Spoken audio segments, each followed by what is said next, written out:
the president put on the table a real serious offer, a serious proposal. And it took a lot of people by surprise. It took both on the right and the left, which, by the way, leads me to believe that it was a really serious offer. Fair? Absolutely. And is it perfect? Look, you always can improve. You can always change. But what did he put on the table? He said, all right, for those folks, I'm one of them, who believes that we have to deal with these individuals who were brought here at no fault of their own, that we shouldn't deport them because where are you going to send them back to, right? And they've built their lives here. He said, we're going to not only legalize, it's not DACA, it's beyond DACA. It's DACA and those who would have qualified but maybe didn't register. So it's a larger group, all of them. We're going to legalize them, and they're going to eventually be able to aspire to become U.S. citizens. That's a big deal. You can't minimize what that means. That's something that a lot of us have been working on and dreaming for a long time. Then he said, but I don't want to do this again. I don't want to do this again in 6 months or 6 years. And so obviously if you legalize now, almost 2 million people, there are others who are not in the country who are going to say, hey, wait a second.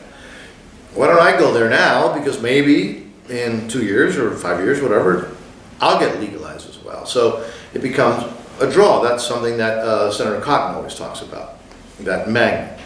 So with the president saying, I'll deal with that group. It's a legitimate group. I will deal with it. Let's just not do this again, and therefore we have to secure the borders.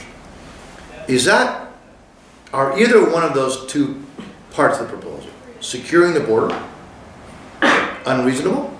Should the United States be the only country in the planet that can determine who comes in and who leaves?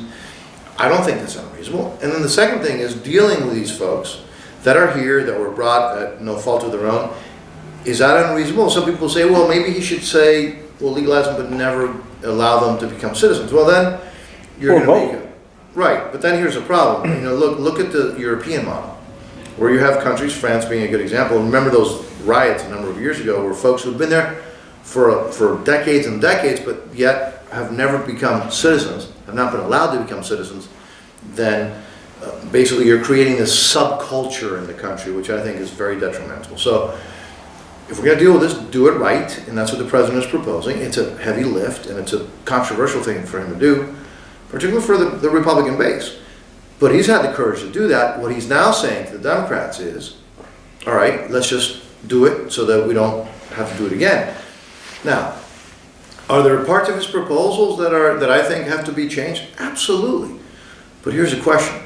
Are we going to just let this moment escape, which means we neither secure the border or deal with these individuals, or are we going to take advantage of the president's serious offer to work through it and to try to get it done? And so we'll know really soon, by the way, who are the folks that genuinely either want to secure the border, not just talk about it, or generally want to help these DACA individuals, or just talk about it.